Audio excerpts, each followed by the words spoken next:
This is a Sandy Boy Productions podcast.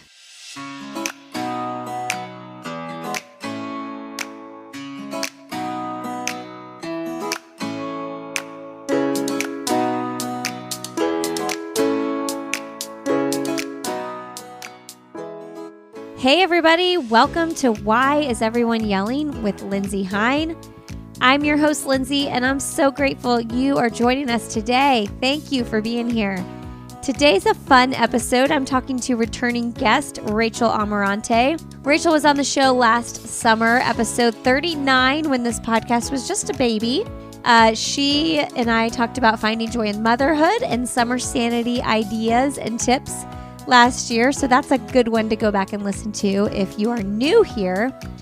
Rachael is an author, a speaker, and she has created the Awakening Motherhood Project. She talks very authentically and just in a really honest way to mothers and has a passion for living life with a little less BS, more joy and purpose. I always feel like I get a little something when I go visit Rachael on Instagram. She's Rachael_Amarante over there. Okay, this time with Rachael, we talk about burnout and ways to tackle it, things that we do to face it head on. First is acknowledging it, right? One of my favorite things we talk about in this episode is choosing to unhurry yourself. Why are we always in a hurry? We're always in a hurry, it seems. So anyway, we end the episode with some fun favorite things that we're both loving. And this is super casual. You know, I love bringing on more formal conversations, you know, like my conversation with Julie Lithcott-Hames or Kelly Siphon that we just had last week. But I also love these more casual conversations where I feel like I'm truly just talking to one of my friends, which I am, because Rachael is a friend that I met online. So I hope you enjoy this. If you do love it or like it even a little, could you please take 2 minutes and leave us a rating and review on iTunes or Spotify? It's hard to show up in the algorithm on podcasts when you're searching for shows like this. And when you leave ratings and reviews, that helps. So I don't know much more about it other than I know it helps. So if you could do that, that would be appreciated. And just share it with your friends on social media or text your group of mom or dad friends or people you know that might be interested. That would be super appreciated. Like so much. All right. And before we get started here with Rachael, I want to thank Gooder for supporting this episode of the podcast. Do you all like Gooder sunglasses? I feel like every other person I see is wearing them these days. They are cute, they're functional, they're fashionable, they don't slip around when you're chasing after your kids, going out for a run, whatever it is you do. And they have really fun, funky styles as well as classic styles. I love the aviators. I love the runway shades. Guess what? You all can save when you go to gooder.com and use the code Lindsay15. That's LINDSEY15. For 15% off your first order, go grab yourself some Gooder shades. All right, friends, enjoy my conversation with Rachael. All right. Today, back on the podcast, we have Rachael Amarante on the show. Welcome back, Rachael. Hi. I'm so excited to catch up with you. I can't even believe it's been almost a year since we chatted last time. I can't. I know. What is happening with this time thing? I know. I mean, it's crazy. And I feel like I promised myself I would never be the mother that was like, it goes so fast. And I'm still not, because part of me is like, thank God in heaven. But on the other hand, I'm like, hold on a hot minute. Like, wait, what?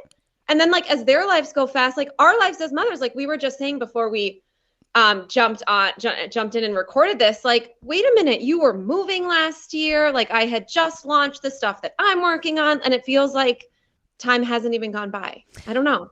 That comment that you made about you don't want to be the mom that's like, yeah, it goes by so fast. I never know how to balance that because it's so true. Yet I do think back to when my first son, who's almost 10, was born. And I'm like, no, that seems like a really long time ago. Like if I really think about it, yeah, I can't believe we're here. But also I think back to like who I was and like what my day-to-day looked like. And I'm like, no, this feels like a long time, which actually makes me feel good about the future. I know it'll keep going by faster and faster. I get it. Don't Yes. come at me, moms that have grown kids. I get it. But I never know how to balance that because I'm like, well, it does go by fast, but I don't know. And I think that's a really smart way to look at it because we're not just looking at it through our kids' eyes. Like, yeah, okay, so my oldest is he'll be 12 this summer. So I'm not like looking at it through his. I'm like, wow, yes, we have done a lot with you in 12 years. And then subsequently the other 3 of them, right? But when we look at it for ourselves, I'm like, thank God I am not still 24-year-old that I was. Yeah. And God bless all the 24-year-olds, new mothers who are doing it right now, And I just, if any moms come at you, like, shame on them because they're just in a different place and we all need to just help each other out and appreciate where each other is in their cycle of motherhood. I love a mom of teens or like grown kids who like talks about how much they love that phase rather than mourning, like missing the little ones. Cause I'm like, don't make me sad that I'm going to miss what I'm going through right now. I don't want to mourn it yet. I'm literally in it. Yeah, we have a couple friends who have 4 boys also, but their youngest is our oldest age. And so I'm constantly asking them like, what can I expect? Okay, what do you love right now? Okay, what should I do more of right now? Because I might not be able to do that later or that part goes away. And I mean, in all honesty, I've been doing that for years with them. And it kind of was one of the catalysts for me being like, well, wait a minute, like I'm actually that person for somebody else. Mm-hmm. And then if that person can be that person for somebody else, like that's what we need more of in each other. So I got that I have a lot of that from the women that are already in my life that I'm so grateful of that could say to me, goes by so fast, but instead they choose to say practical, actionable things that might help me in my journey of where I am now.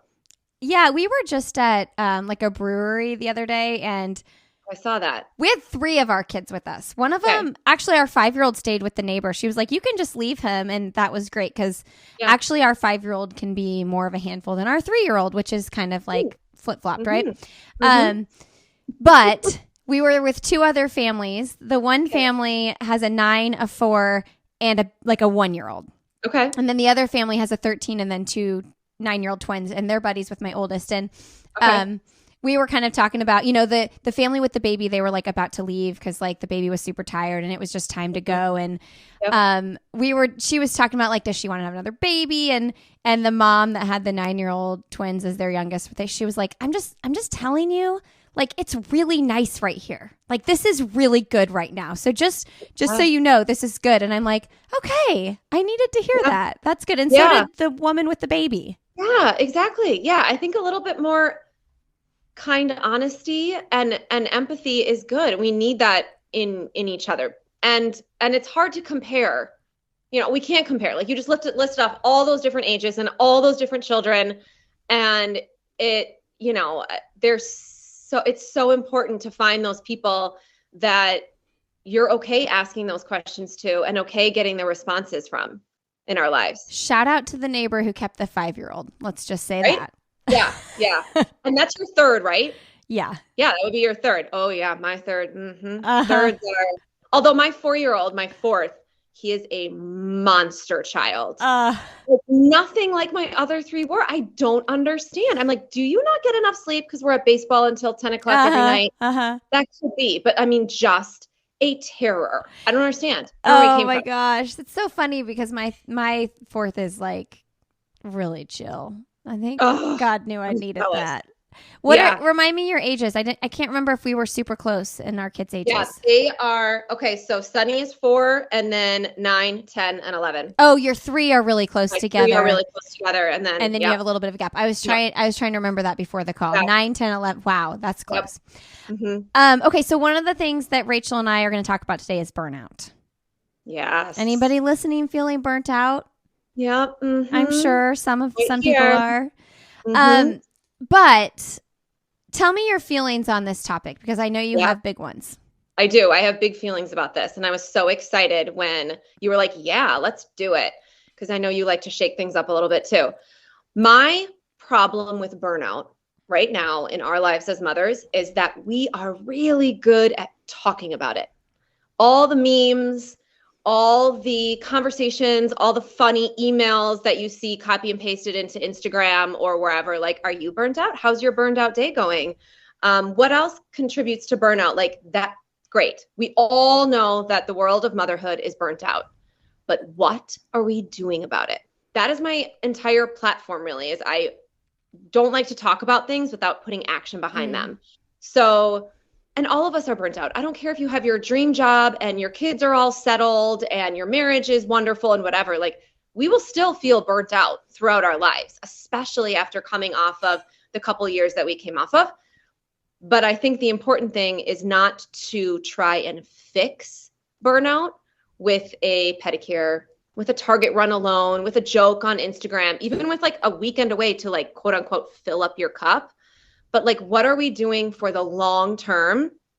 And what solutions do we have to provide each other to recover from burnout over and over again? Because those small things that are filling up our cups once in a while, that's just getting back to like neutral ground. Right. That's not helping us to level up our lives, to achieve our wildest dreams. That's just helping to get us right here. We need those things. Like those things are massively important, I think, but they're not going anywhere beyond neutral. And I think that we have I know that we have an opportunity to talk about burnout in a way that it's like, okay, so how can we help each other to recover over and over again when we are feeling these burnt out tendencies? What do they feel like? What do they look like? And then what can we do for ourselves and for each other to help us recover from some of this? It's like, it's a lifestyle change. It is. I mean, it has to be what your total lifestyle is. I mean, it's kind of like, I always compare things to exercise, but it's kind of like, yes, me too. Until it's a full lifestyle shift, it's just going to feel like a Band-Aid. Like, oh, I'm trying to lose this weight, or, oh, I'm trying to be consistent here. And it's like, well, no, it has to be like, this is just how you live your life. Yeah. Right. Yeah. Yes. Well, I 100% agree. And I think that it makes me a little bit sad for the generation of mothers who are even right after us, who are coming in, seeing, I mean, I have women who don't have kids yet ask me like, oh my God, I really want to be a mother and have kids, but like, it looks hard and awful and your life has to change and all these things. And I'm like, oh my God, what are we putting in this world that's making these young women feel that way? And yeah, you know, I don't know. Like, and so I am honest with them always. And I've learned that honesty is actually helping them instead of funny memes about, you know, spit up and sleepless nights, which I love. I think they're hilarious and I love them in the world because I'm already a mother and I've already been through that. And I know that the good outweighs the spit up every single time. But many people don't.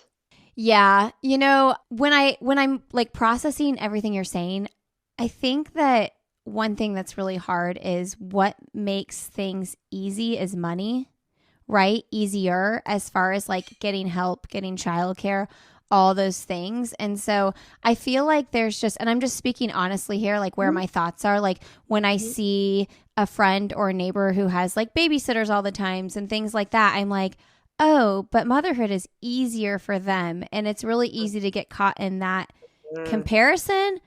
Yeah. However, it is easier if you have a lot of help, right? Yeah. I don't know where to go with that, but that's something I think about a lot. Like when people have a lot of helpers, I feel like there's this like jealousy thing. It is. And I personally don't have a lot of helpers. And so I see and feel your sentiment about looking on the outside. But the work that I do with women is very little to do with what's on the outside. And instead, I work on what's on our inside. And that's not cliche or fluffy because you know I'm not fluffy. But that's really what it is. And so I had to learn the hard way a few times that there are people in this world. Everyone can take on different things. Everyone can take on different amounts. Every mother in this world is going to be different than the next one standing next to her. And it does us zero good to compare what's going on in our life to somebody else's. Because we might see the babysitters walk in and out. We might see the extra help here and there, but maybe their marriage is falling apart. Maybe what do I say to my husband when he's mad at a driver next to us? and they make, a shitty move or whatever, I'm like, maybe she's going through a divorce. Right. You just don't know. Maybe they are just assholes. I have no idea. But like, that's not for me. Yeah. Like that gives me no good energy. That doesn't help my life or make me a better, happier person. And so you just got to let that go. You just got to, it doesn't matter. It doesn't matter. It only matters what is in us. And I think that if we can instead, because some comparison is good, right? Like I always refer it back to exercise and nutrition and stuff like that, because that is my constant in my life, just like yours. And that has gotten me through so much in my life and so much burnout in my life. It has helped me through all of that. So when I think about, that translation, that can be good comparison. That can be inspiration. That can be drive. That can be a community of supportive women. And I have one of those. And now I'm like, hello, join me. Like, this is what we need. We need to bring each other up with a positive comparison. And I think that we need to stop talking about motherhood and what other mothers are doing in a comparison way, and think about it in a daunting, like if you're looking at your motherhood life, comparing it to everybody else's, and which is easy to do. And I bet a lot of people listening. Oh my God, it is. Yeah. I do. And like, I'm not saying that I don't, I definitely do. But then I've learned how to that's not serving me. Right. Turn it around. So then you can shut that part off. But if you're constantly feeling like you're overwhelmed and comparing yourself to other people and other mothers, then you're spending too much time looking outside and not spending enough looking inside. You might be spending too much time on social media too. Yes, you will. You are. It's easy to do. You are. So let's talk about ways to tackle it. I have some ideas of my own, but I'll start with you. Like what give us a one thought for a tangible step we can take. Yeah. Are we talking specific comparison? No, like burnout. Burnout. Back to burnout. Yeah. Okay. Yeah. Let's talk about burnout. I think for me is the first thing is accepting that it's okay. Mm-hmm. And that is often hard to do. I feel like when I used to feel the feelings of burnout, which for me are my gut issues come back. I overexercise. I snap at my kids. I'm tired all the time. I'm just crabby and annoyed at everything. And so when I start to feel those things, what I used to do is try to fix it by going faster, hustling more, just thinking I could just close my eyes and power through it. And that never, ever worked. So first I would say as an actionable thing is listen to your body, listen to your gut. If it's telling you to slow down, slow down. If it's telling you need to run 5 miles, go run 5 miles, listen to your body. And then the second thing to do is, I go through, and this is what I do with all my clients and all of the women that I work with, is called an ikigai. Have you heard of that or ever done one? No. Oh my God, you got to do one. I'll send it to you. Okay. It's an ancient Chinese. It's I did not make this up. It's an ancient Chinese practice that I took a few years ago, and it has changed. It changed my life, and it changed the path of my life. And so there's these 4 circles, and one is, oh my God, I'm totally going to forget them now, but it's what you love, what you are good at, what you can be, what you can be paid for, and what the world needs of you. Okay. And all these circles are intertwined. I know no one can see my hands but you, but they're all interlooped like that. And you really take your business brain out of it, take your financial planning out of it, and you just fill in these circles of the things that fill you up, that make you a good person, that bring you joy. And then you look at how they cross over and how they intermingle with each other. And when I took this years ago, I was doing something that I thought was pretty amazing on the outside. But then I did this and I was like, I'm not doing any of this stuff. And that is why I'm feeling the way I'm feeling about everything in my life. So it's what you love. What you love, what you can be paid for, what you're good at, and what the world needs of you. It's so interesting because what you love and what you're good at can be different things. Absolutely. Oh, this is kind of hard to think of. It is. And you know what, what I do, and I tell people to do this, is I either hang mine on my fridge or put it on my bed, on my bedside table. and then I just fill it in for a whole week, like whatever pops into my brain. So it, you know, it can like, change. Absolutely. And like, I go back to mine every couple years, or maybe even less than that, when I'm like making big decisions in my life, and I cross things off, or I'm like, and add things and move it around. And that like is our superpower. Like, that's what we need to be giving to this world. And so when you talk about like things that you can really take action on, that would for sure be one of them, is using the ikigai in that way. The ikigai. Mm-hmm. That's how you say it, ikigai. Yep. It's Ikigai. Okay, everybody go look that up. We'll link it in the show notes. I love what you said about like slowing down, and I love the thought of just telling yourself like unhurry yourself. Yeah. Like, what are you hurrying for? I feel like it's so easy to hurry. I mean, I have a kid who can't stand being late. Do you have a kid like that? Me too. Yeah, my oldest. He wants to be 20 minutes early for everything. Yeah, like, I wonder if it's the oldest thing.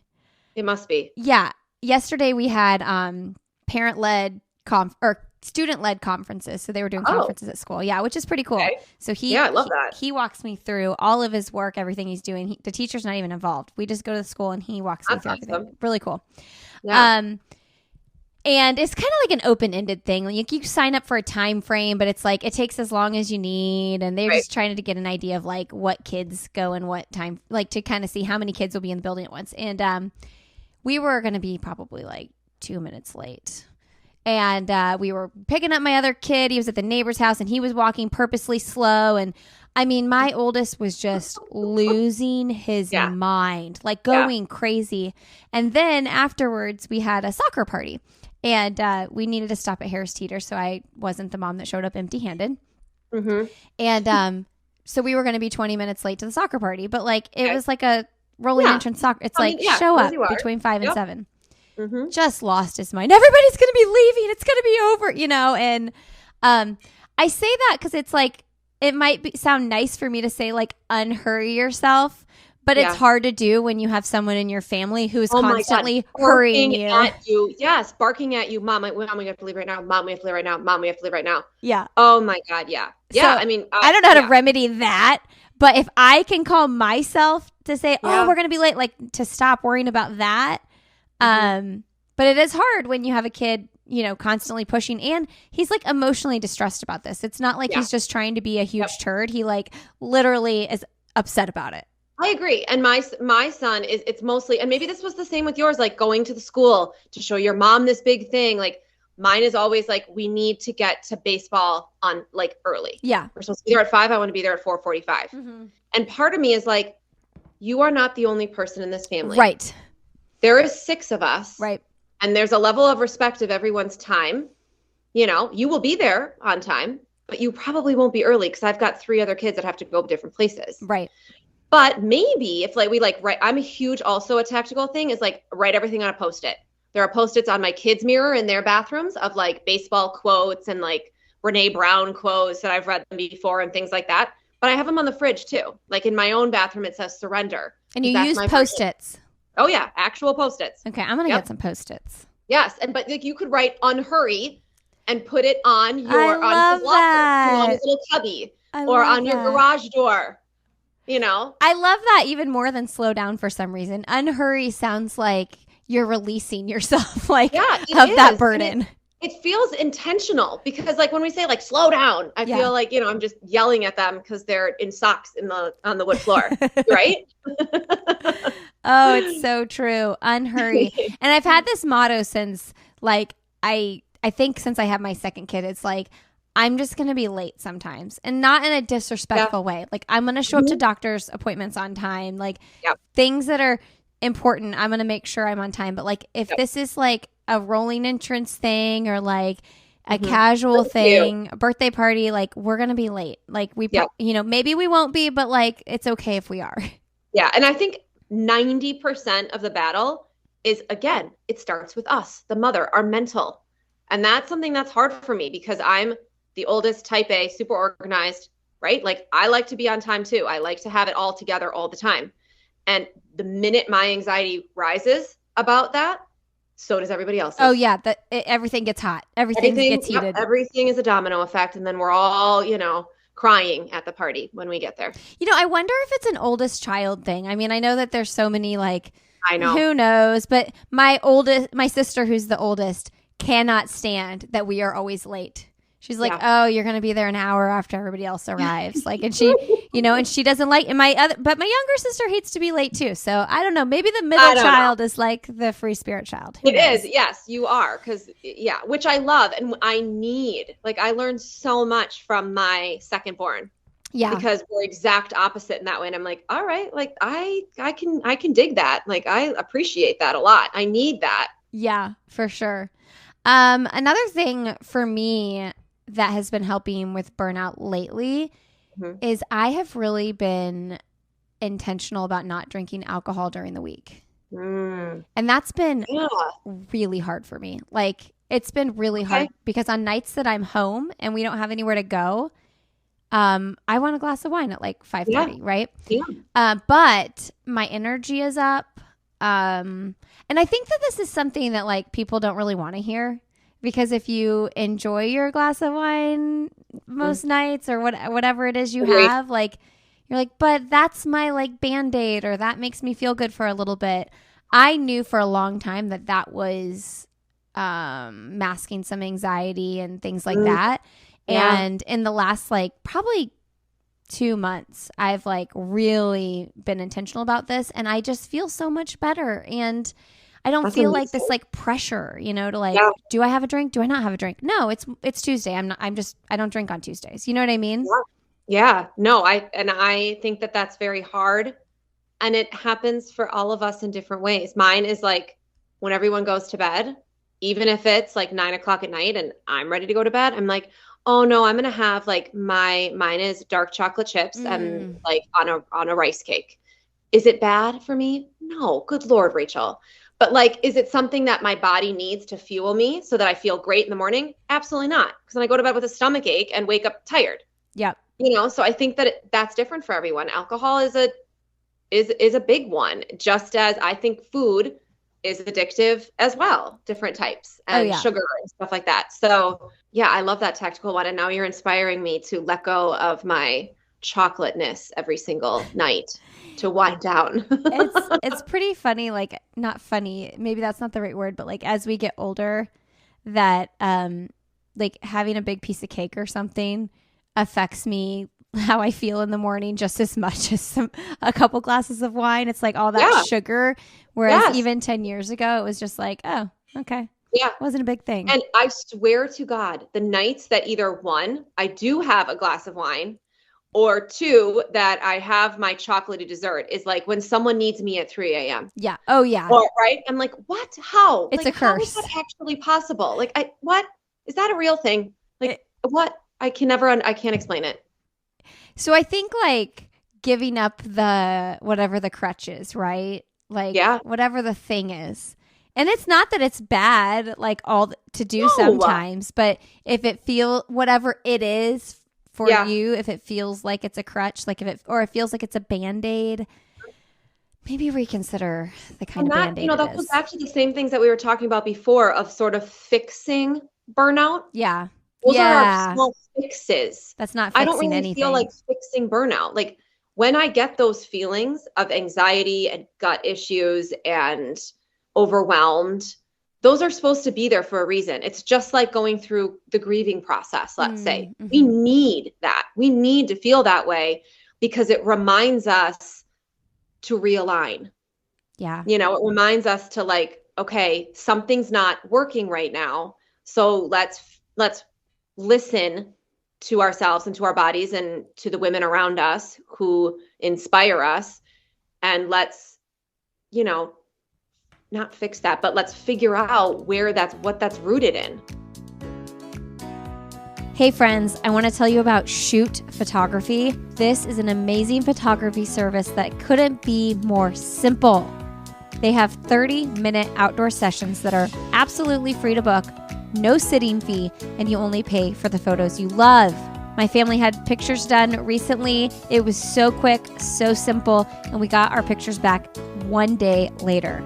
They are perfect for family portraits, maternity, milestone birthdays, engagements, personal branding, whatever it is. Beautiful outdoor locations in over 60 cities. Check it out. They only use the best photographers who have been highly vetted prior to joining their team. My photographer for our family was amazing. She actually connected me with Kelly Siphon, who was our recent podcast guest. This was such a great experience. You all can go to shoot.com, SHOOTT.com, book your free session. And then when you go purchase your photos, when you purchase 5 photos or more, you can use the code SandyBoy. That's the name of our podcast network, Sandy Boy Productions. Use the code SandyBoy for 15% off 5 photos or more. Go check it out. You won't be disappointed. All right. Enjoy the rest of my conversation with Rachael. I think we also have like an overcommitment problem, right? In our country. It's insane. I'm an undercommitter, and that's also kind of a problem, probably.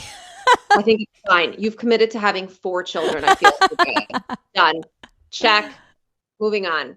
My problem is like right now, I don't know about you guys, but I have probably 4 different apps for the 4 different baseball teams my kids are on. None of them will convert to my Google or Apple Calendar. Oh, that's so annoying. It's awful. Like I don't even know what to do about it. So I just look at 4 different calendars every single day and figure out where we're going. Oh my gosh. It's insanity. We just have I have one app. It's Playmetrics. Do you use that one? No, that's not even one of the ones we have. Yeah. Because our kids play soccer and only 2 of them are in a league where they even use the app, and it's the same app for both the boys. So because they are in the same league. So I'm like, I'm good with that. Yeah. My friend just ours is texted me. Based on team. Each team. Each team has a separate app. Sure do. The league needs to have one app. Thank you. Which is so Playmetrics is really nice because I'll look into that one, and I'm gonna, when I have time send it to your people. I will wave my flag of horror and tell them that they're burning us all out. Yeah. So yeah. No, it's like literally it just gives you like your organized dates and the different teams, and it's actually I guess I would really recommend that app. Okay, great. Yeah, we have like Sports Engine, Game Changer. There's another one that has like an orange logo that I can't even remember the name. It doesn't matter. I just open it every day and figure out where we're going. Yep. My friend though texted me the other day. She's about to have she's having twins. She's having her first 2 babies. And oh, wow. She was like, what do you use to organize your life? And I was like, nothing. Well, I love that she came to you, but if someone asked me that, I'd be like, good That's one. Cute that you think I have my life organized. I have a simplified planner that is not even, I think that my simplified planner, I think it helps me keep my brain straight for like sponsors on podcasts more than anything, because I can like physically look at the calendar, and something about physically looking at it and not on the computer, like separate from the computer, is helpful for me to process that. Mm-hmm. Other than that, I don't know that it really helps me with much else. Yeah. Okay. So here's what I do. And actually this helps with burnout too. So we're staying a little bit on topic. Yeah. Is I have an Excel, because I'm totally old school and I love Excel. And so I have an Excel for my business that's like, here's my 5, 3, and 1 year goals. And then I break them down by month. And then underneath each of the things. So like for me, it's like, here I'm speaking, here's my one-on-one client, like the top things that I'm working on, like, publishing the book, whatever, the things I'm working on. And then anytime I get an idea or a thing I have to do, I just drop it under whichever category. Yep. So that it can get out of my brain and go over there. And then what I have is literally a piece of paper. I don't think I have it on me, and I separate it out into 4 quadrants. I got this from a girlfriend of mine. 1 is home, 1 is my business, 1 is my family, and 1 is me. And then so every week I go through and drop in what needs to be done for those categories, as to not leave out myself, as to not, as to sort of go around, instead of I used to have like just a laundry list of things that I thought I was going to do. And I would never actually give myself any time or give my home any time. But so then I would, for the business side of it, I take what's on the Excel, really prioritize like what needs to happen this week or whatever, drop that into my written one so that doesn't seem long and overwhelming. And then I really just go from quadrant to quadrant. One morning I make all the dentist appointments, and then I go over and do something on my business. Then I do something for myself, then something for my home. That's really smart. Does that help you with, what I struggle with is once I get my kids dropped off at school. So some mornings I work a little bit before they go to school, depending on when people get up and just like what the vibe in the house is. Yeah, me too. Yeah, it's like maybe I get an hour done, maybe not. But as soon as I get them dropped off at school, I get home and I sit in my car and I look at my phone and I'm like, I don't even know what to do. Like, it's like the moment you have the free time, you're like, I could get so much done, but like, what do I do? And then oftentimes my best ideas and my energy for work comes back once they're home. And like, I've had the 4 hours, right? I've had the time. Yeah. But now I want to work when they're home. And I'm like, is that just me like pushing off my motherhood? Excel might come in handy because you can't really give that time, but all your ideas are coming. So then you can just like jot them down really quick. And not forget them. That's a good idea. But yes, I agree. But also that's okay because obviously don't take like 4 hours to sit in your car and then wait for preschool pickup. But if you need like 20 minutes, then you know that is the time of the day that is your time to go through maybe nothing. Maybe you do sit there. Yeah.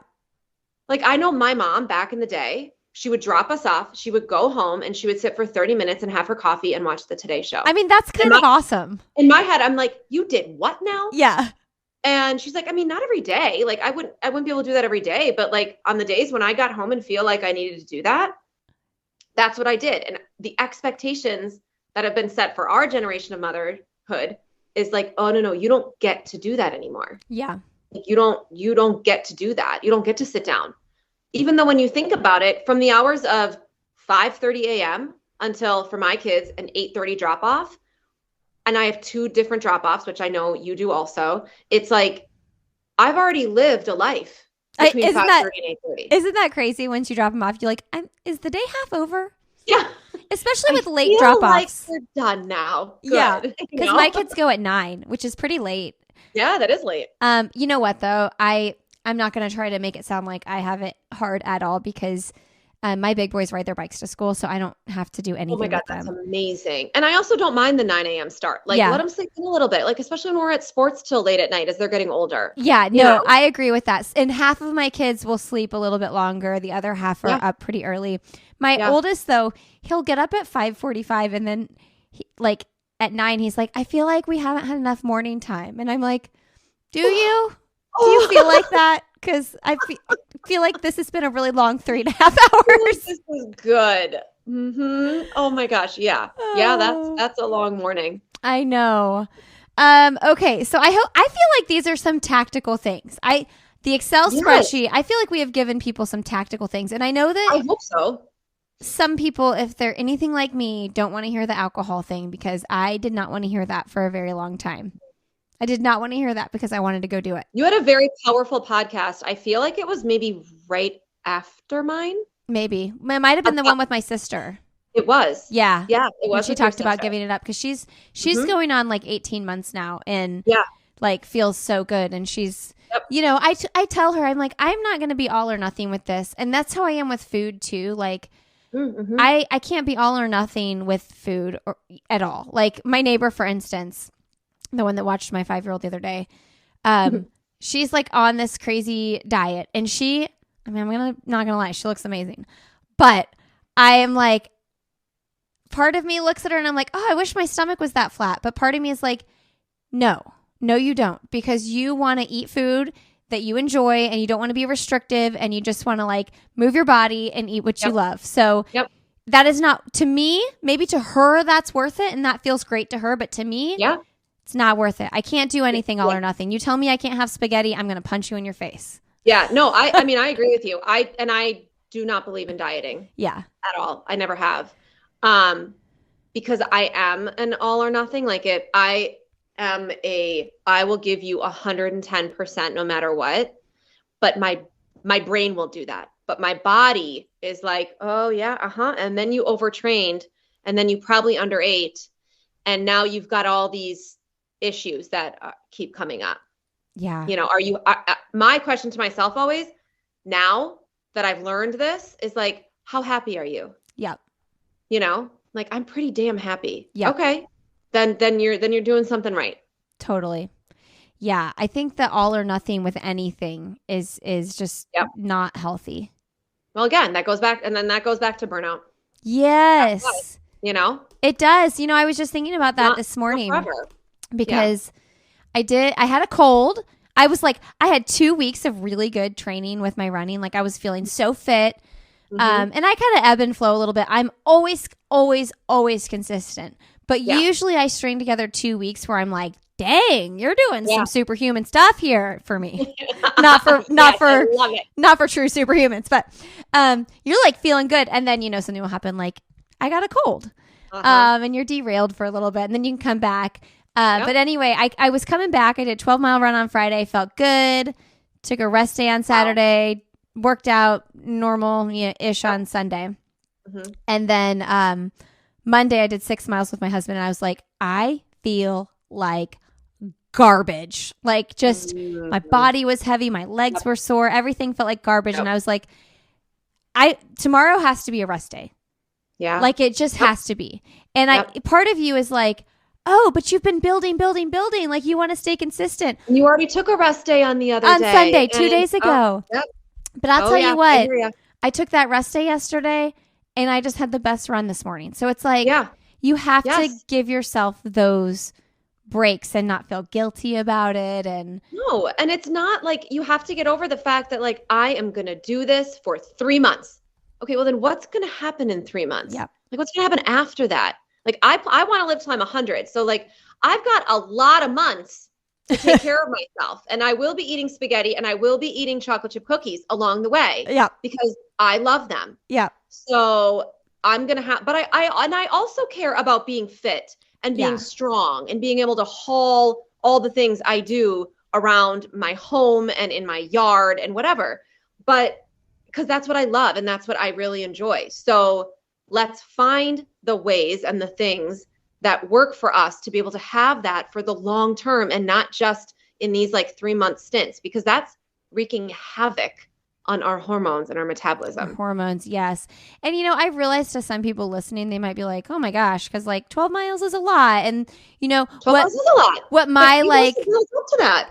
Like what my workout schedule is. And some people might think like what I do isn't a lot. So like what my workout schedule is, like whatever that is for you. You know what I mean? Like yours is separate. Again, with the positive comparison. Yeah. Like that's a different, your situation is a different situation, but you can still look at it and like figure out what that means for what you're going through. In a parallel way. Way. That's what I was looking for. You knew I was looking for that word. I did. And I again, it's with the positive comparison, and it's understanding that we are all on our own journeys. Of that. And we need to appreciate that about each other, instead of saying she can do that and I can't. Well, actually you could in your own way, you know? So everybody listening, our homework to you is to think of 3 things you can do to tackle your burnout feelings head on, instead of just like talking about like bringing wine to the play date or, you know, Band-Aids. No more Band-Aids. No more Band-Aids. Band-Aids, like every once in a while, that's okay. But like you need a long-term fix. Yes. Yeah. Because otherwise we just keep going through the cycle over and over again. And I don't know. Motherhood, and you know this, and I know that you live this too, is like motherhood is our superpower. Like we need to stop thinking that motherhood is crippling us from reaching our goals, or it feels daunting, or our kids are here so I can't. My kids are around so I can't. Well, actually you can. Like we're created as mothers, and that makes us superhuman. Like you were just saying. Hey friends, one more quick break here. I want to thank Card My Yard for supporting this episode of the podcast. Card My Yard is such a cool way to celebrate occasions in your life. You can honor a birthday, say thank you to a friend, or celebrate someone just because they deserve it in a big, bold way with Card My Yard. You heard from Amy Arnold and Jessica Stanley on this podcast just a few weeks ago, the founders of Card My Yard. We talked about friendship And we also learned about their business in that episode. And I think it's such a great way, especially if you don't live close to someone, you can surprise them with a birthday greeting in their yard. I love that idea. We're going to get one for my son's 10th birthday in June. I'm really excited about that. And you all can save when you go to cardmyyard.com and use the code CMY5 WHY and receive $5 off your next order. Go to cardmyyard.com, use the code CMY5Y, CMY, the number 5, WHY, and receive $5 off your next order. Links to that will be in the show notes at sandyboyproductions.com. All right, friends, back to my conversation with Rachael. You know that phrase like, oh, you just got to get through it, or like you're in the weeds, or, you know, like, oh, you know, and I've always thought this even when I had babies, and not to say there weren't days that I didn't just get by. There's been plenty of those, but I like to look at it as like the whole picture, and like, I don't want to just get by. Like, you know, oh, you're tired. Of course you're tired. You have 4 kids, and it's like, no, I don't want to be tired. I don't need to be tired. I mean, there's a shift when you don't have babies waking you up at all hours of the night. So hear me out. Mm-hmm. If you have a newborn right now or a toddler who's getting you up all the time, I get it. You're going to be tired. Yep. Like you're going to be tired, and you should rest when you can rest. And I'm not telling you to nap when the baby naps, because that never worked for me. No, that's BS. Mm-hmm. I could never fall asleep when my kids were sleeping. No. I would be like laying there, and then I just piss myself up. When you're to the 3rd and 4th, it's like, really, does anyone want dinner? Yeah. Like, does anyone need a coloring partner? Mm-hmm. Yep, they do. And I just like let that go. Like even with my first, I was just like, they say to nap when your baby naps, but like I have anxiety around sleep. So like once I let that go and was like, you're going to watch TV and lay on the couch or whatever it is. And even if you just lay here, that counts. It doesn't have to be actual sleep. It does. Yeah, absolutely. Mm-hmm. So anyway, I mean, I think that's a hard concept to get though. Like just getting by versus like thriving while you're in it. Mm-hmm. But you have to look at like, okay, this day might feel like this day might feel like this, but like, what does my big picture look like?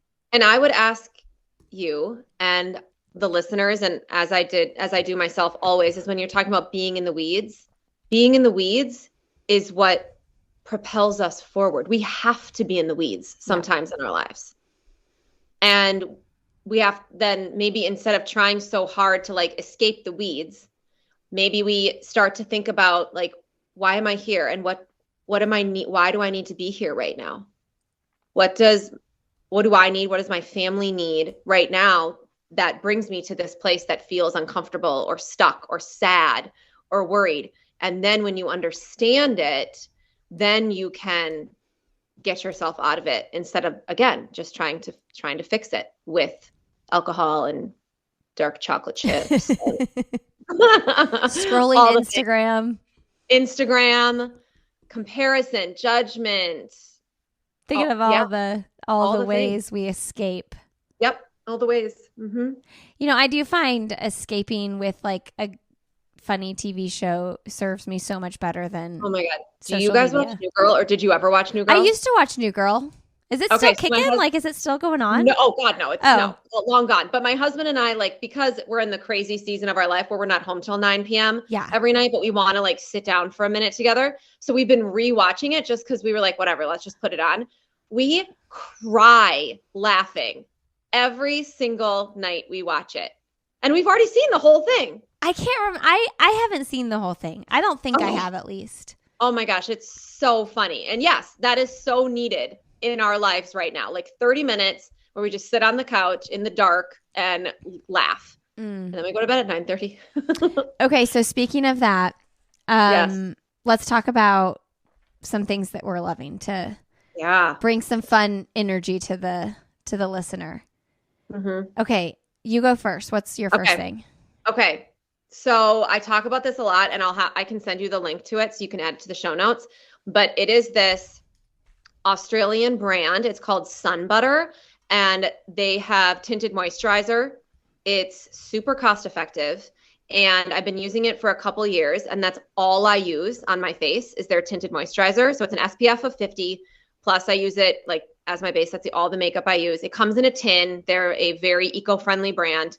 I am obsessed. And then I just got there when we were on spring break. They have sunscreen too, and it's reef safe and SPF 30 or 50. It comes in a tin. My kids can use it themselves. It doesn't like squirt everywhere and whatever. So I love it. What is it? Australian? It's an Australian brand. Okay. It's called Sun Butter. Sun Butter. Okay. Yep. I love it. Okay, so that was the first one. Okay, I love that. Yep. I was using the Beauty Counter sunscreen for the past couple years. Yeah, I use that for my kids too. Yeah, I haven't settled on a sunscreen that I love, and they say don't use the crap with all the stuff in it, and the zinc oxide is good, and I never know, and then I'm just like, we just can't get sunburned. Just here, put something on you. I know. Yeah, I agree. And look, you can't do it all the time. And the Beauty Counter one, I feel like is expensive. It is expensive, and honestly, that is kind of my issue with Beauty Counter. But I feel like every good quality brand is expensive.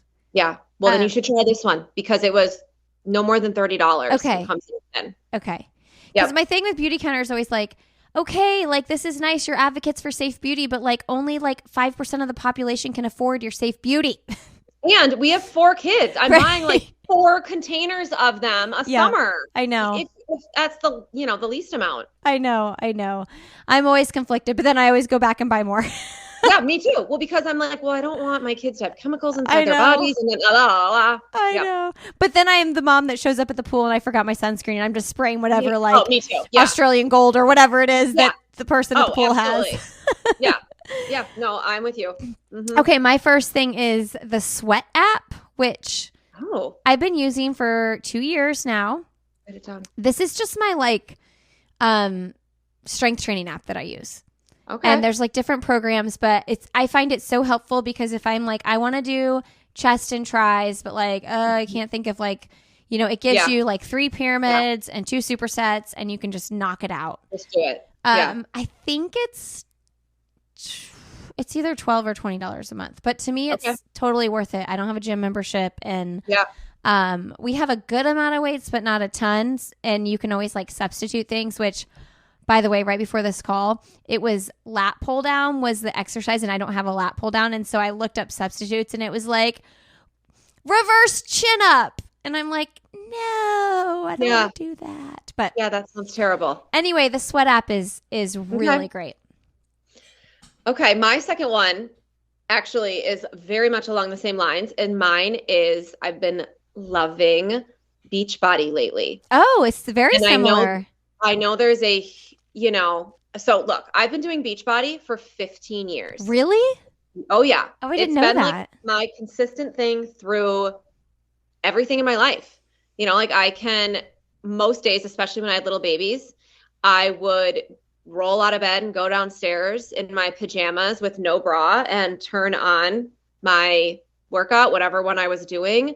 And I felt alive. It was great. It was before I even thought anything of it. I mean, that was so long ago. Mm-hmm. I didn't think anything of it.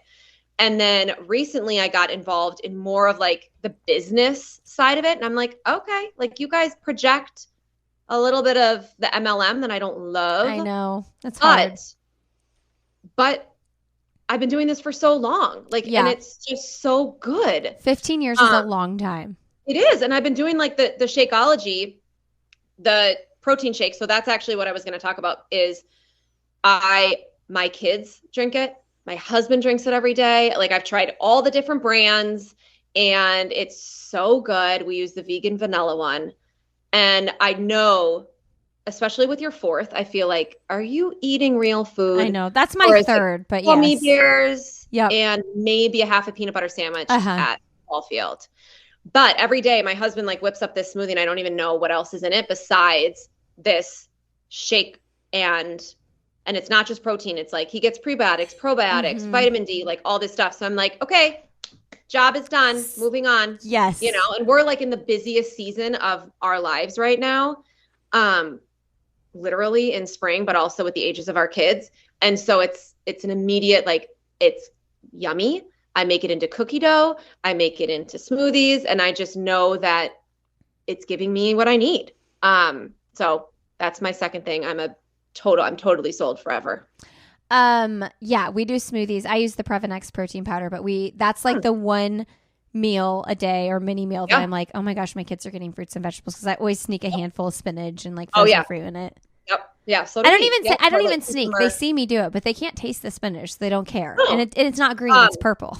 Cucumber doesn't taste like anything either. Yeah. When you add it. So I use cucumber sometimes. Cucumber doesn't, you can't taste the cucumber, huh? No, not in mine. Huh. I don't know. Okay. My second is, a book by Sherry Lapina. Okay. Called Someone We Know. I don't know it. It's just like a suspense kind of thriller, but it's not like too scary.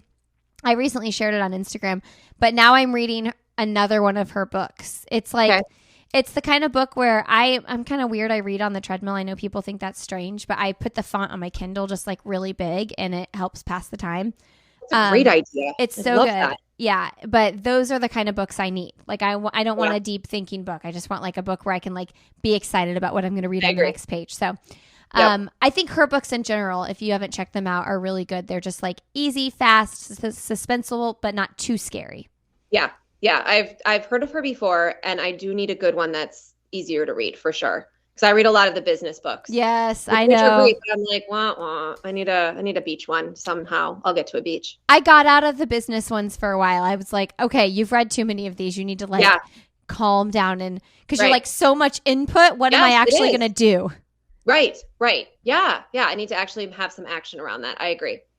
Okay. My last one is, and I had to bring the container because I forgot what it was called. I got it on Goop, but it's the Chroma brand, and it is their beauty matcha latte. So it's collagen, turmeric, and ginger. Ooh. And some days I'll just do like a matcha latte. If I add a little, vanilla to it, then it's not as like that bitter taste. Yeah. But usually I just add like a teaspoon of this to like my actual coffee with oat milk. And then I wanted to slide in another one, my mini frother. Do you have a mini frother? My kids broke it, but yeah. Oh, okay, I've had great. two that they've broken. So that's good to know, because my 4-year-old is insistent that he wants to play with it. And I'm like, sure. But now I won't. Yeah. Now I will. I mean, mine were super cheap. They weren't like they're not expensive, but still, yeah, I haven't replaced it. Yeah. So I love this one because yes, the matcha is great, whatever. Turmeric we all know is great, but for me, for my gut stuff, like the ginger. Okay. And I'm supposed to have ginger every day. Really? Which I'm like, I was never doing that before, but okay, let's do that. And I love it. I'm obsessed. So do you know what ginger, like why ginger is so helpful for the gut? No. It's okay if you don't. No, I don't know why. I feel like it neutralizes. Yeah. For me, I need like the neutralizing of all the acid. And so it's super alkaline. So that could be why too. And sort of like settles. Well, think about it like when you have ginger ale. Yes. So like I'm just trying to add the real ginger. I always just like, even if it's placebo effect, I want to do it. Yeah. With ginger. Just try it. I mean, why not? Sure. My last thing is this. Do you use a lash serum? Yes. Okay. I use the Hello Skincare, and it's just like their lash therapy.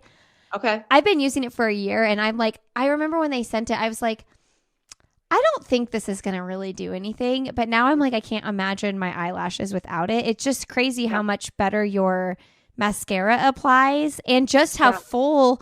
I've never had full eyelashes. I know. My husband thinks it's the weirdest thing in the world. How does it work? do false eyelashes either. No. But, my girlfriend does Rodan and Field, so I use theirs. Oh, and I was super skeptical, but then like all of a sudden, all of my girlfriends had the insane lashes. I'm like, wow, why are we talking about this? Like, did you guys all get your lashes done together? They were like, no, we just started using this serum. And so it was like a year ago too. Yeah. And I'm like, this is amazing. And I'm assuming the Hello Skincare one is probably similar in price to the Rodan and Fields. I didn't think it was going to work though, because it's like vegan and like supposedly all natural. And I'm like, oh gosh, this is. I'm going to look at that one because Rodan and Fields is not like the vegan one. Okay, so what's it called again? It's Hello Skincare. Oh yeah, and it's called lash therapy. I seriously, I still like am shocked that it works so well. I still, and me too. I'm only on my second bottle, and I use it every day. I like really dig in there. Like I really like use it till it's totally empty. But I know I'm due for another one because it's starting to, then you get a new one and it's like all fresh. Oh yeah. It's all, yeah, absolutely. And I feel like I've gone down to where now I only do it probably twice a week and I'm still like, oh, okay, really? Yeah. Maybe I shouldn't be doing it every day. I actually don't know. I don't know. I stopped using it completely. Like after the first spot, I was like, I'm done. Yeah. My lashes will be like this forever. And then they went back and I went to my girlfriend and she was like, Rachel, you need to like maintain it. But again, me, like 100%, 110%, or like, I'm done. Yep. So I'm like, oh, okay. I missed that part of the education. I do think the lash therapy is every day, but you know what? Like, even though those bottles are expensive, I'm like, it's cheaper than actually getting eyelashes put on. Me too. Me too. And like, I don't really use eyeliner then. So, okay, take something else off. Totally. Okay, Rachel. Well, this was super fun. Yes, as always. It was very fun. Thank you for having me. I'm so grateful you came back. Oh, yeah. Catch us up real quick, though. What are you doing with your coaching and your Awakening Mother Project? And oh my God, we didn't even get to that. I know. I can't believe it. I feel terrible. For so long. I mean, a lot of it actually we did talk about. Yeah, true. Now through the Awakening Motherhood Project, which has really evolved since last year when I started it, really started as a place for me to write, a place for me to kind of collect information. I have published 2 books and I'm working on publishing a 3rd. I do a lot of speaking to women's groups and organizations about things like burnout and how we can reclaim our identities in motherhood and use that energy and confidence that we have by turning inward to propel our businesses and to find joy in the stage of life that we're in. So I do a lot of speaking. I do work one-on-one with clients who want a more intensive, like I go through Ikigai, I go through more ancient Ayurvedic tools that I use to really heal us from the inside out and to let go of those expectations of our society and our family and things like that. And then I run a small group. I run a team. I coach a team of women through movement and nutritional programs and things like that. You know, it's been really cool because when I first talked to you a year ago, like you were kind of like just getting started with this. Yeah. Yeah. And you just like believed in yourself. And it's been really cool to see how you've expanded. And I mean, you're so confident about it too. Like I really look up to you for that. Like you believe so much in what you're doing and people receive it. Yeah. Thank you. I mean, I appreciate that coming from you so much. You know, I have valued your opinion and your presence so much in my life. And I am really, really grateful for our friendship and our connection. And I just think like the more we can do that for each other, then the next woman, then she can do it for someone and do it for herself. And then the next woman and the next woman. And like, that's kind of the point. Everybody giving each other a little push. Yeah, exactly. So good. Mm-hmm. Okay. Well, we have to do this again because we're at an hour always. And we could have gone off on 10 different things. I know we could. Thank you for having me. Thank I love you it so much. All right, everybody. Thanks so much for being here today. Go give Rachel a follow on Instagram. She's Rachael_Amarante on Instagram. Check out the AwakeningMotherhoodProject.com to learn more about what she's doing over there. You can find me. I'm Lindsay Hine 626 on Instagram, at Lindsay Hine on Twitter, and this podcast, Why Is Everyone Yelling, is Why Is Everyone Yelling on Instagram. You can learn more about the Sandy Boy Network, podcast network, when you go to sandyboyproductions.com. All right, friends, thanks for being here, and we'll see you next week on Why Is Everyone Yelling?